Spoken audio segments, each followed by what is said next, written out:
औरत की खूबसूरती के विषय में क्या कहूँ आपको। मेरे जीवन में एक महिला है जिसने मुझे जन्म दिया है। आपने ठीक समझा, वो माँ है जो आपको जन्म देती है, इस संसार में लाती है, वो सब कुछ सिखाती है जो हमारे लिए, हमारे मानव जीवन के लिए आवश्यक है, हमारी मानसिक विकास के लिए आवश्यक है, हमारे शारीरिक विकास के लिए आवश्यक है।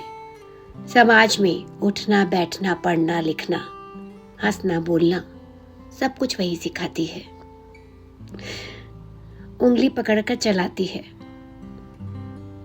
कंधे पर बैठाकर भी घुमाती है, झूले में बैठाकर खाना खिलाती है और हमारे रूप को दिखाने के लिए 100 तरह के उपटन बनाती है। आज मैं आपको बताऊंगी एक महिला की खूबसूरती की क्या परिभाषा है। क्या गोरा रंग खूबसूरत होने का मापदंड है? क्या सांवली लड़कियां खूबसूरत नहीं होती?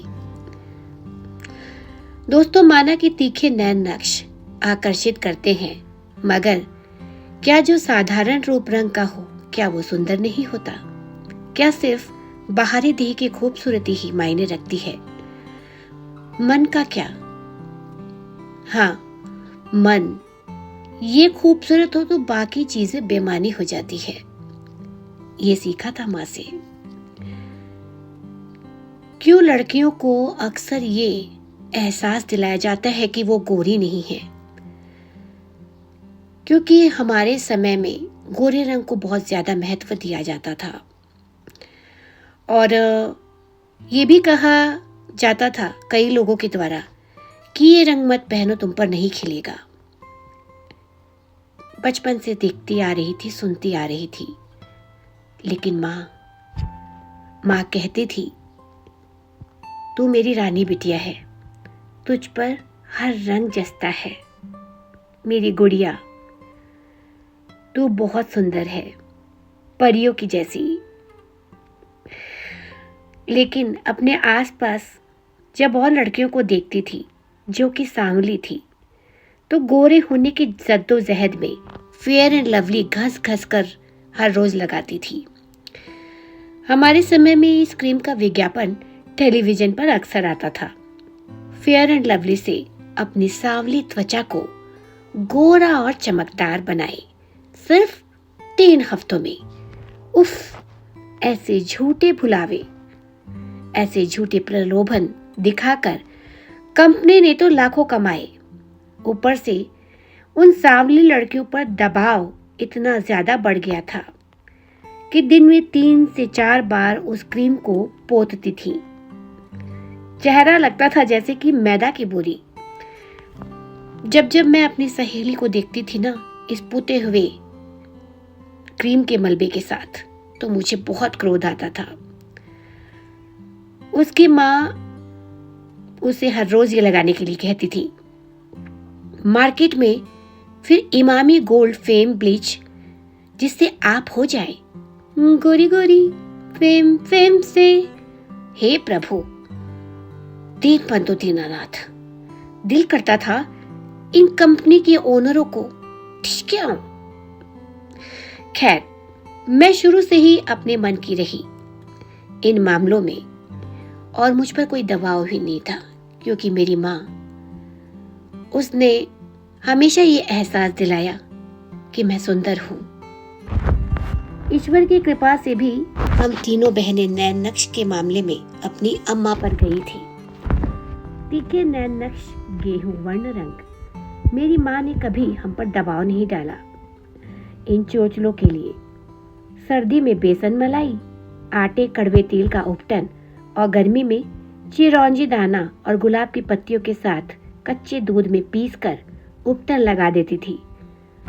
बहुत मेहनती थी और बहुत ही डेडिकेटेड भी। मैं तो वो सब नहीं कराती थी, बहुत बार भाग जाती थी, छुप जाती थी। ये हुई बाहरी सुंदरता की बात। अब बात आती है मन की सुंदरता की, आत्मा की सुंदरता की। मेरी माँ खुद बहुत ही सुंदर हृदय की स्वामिनी थी। उस पर उनको रूप भी ईश्वर ने बहुत दिया था। बचपन से देखती आ रही थी कि उनके क्रियाकलाप, व्यवहार, उनकी सादगी, बिना वजह मुस्कुराना, सबके लिए मन में प्रेम और समर्पण का भाव, ये सब उसे दुनिया की सबसे खूबसूरत महिला होने का दर्जा देते थे। साथ ही साथ गायन में महारत हासिल, सिलाई, कढ़ाई, बुनाई और पाक कला में इतने निपुण कि उनका हमारे पूरे खानदान में कोई सानी नहीं था। मेरी माँ ही मेरी आदर्श रही हैं हमेशा से। तो कहने का मतलब ये है कि यदि आपकी परवरिश सही हो और भरपूर आत्मविश्वास हो आपके अंदर, तो हर लड़की, हर औरत, हर नारी, हर महिला उतनी ही खूबसूरत है जितनी कि कोई मॉडल या अभिनेत्री होती है। कभी स्वयं को किसी से कम ना आके, ऐसा मेरी माँ कहती थी। आपका आत्मविश्वास आपके पूरे व्यक्तित्व और सुंदरता का परिचायक है, ना कि सावले गोरे रंग का। इस पर यदि चुलबुलापन, सौम्यता हो और स्वभाव में, तो आपको आईने से ये पूछने की आवश्यकता नहीं है कि आप खूबसूरत हैं या नहीं। कोई कहे ना कहे, आप स्वयं ही कहे, हाँ मैं खूबसूरत हूँ, मैं खूबसूरत हूँ, मैं बहुत खूबसूरत हूँ। पुरुषों पर प्रतिबंध लागू नहीं किया गया, वो भी अपने विचार इस पर दे सकते हैं, इस पोस्ट पर, और अपनी माँ, बहनें, पत्नी और सहकर्मी महिला मित्र को ध्यान में रखते हुए दे सकते हैं अपनी प्रतिक्रिया। तो आज इस मदर्स डे यानी कि मातृ दिवस के अवसर पर हम यानी कि मैं, अंजू टुकानी, और हमारे चैनल की एडिटर सुनीता मेहता, हम दोनों सभी को मातृ दिवस की अनंत शुभकामनाएं देते हैं। आपका जीवन सुखमय हो और आपके पास माँ है तो सब कुछ है।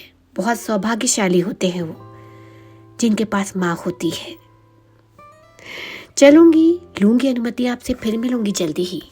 तब तक के लिए अपने और अपने परिवार का बहुत ख्याल रखें। नमस्कार।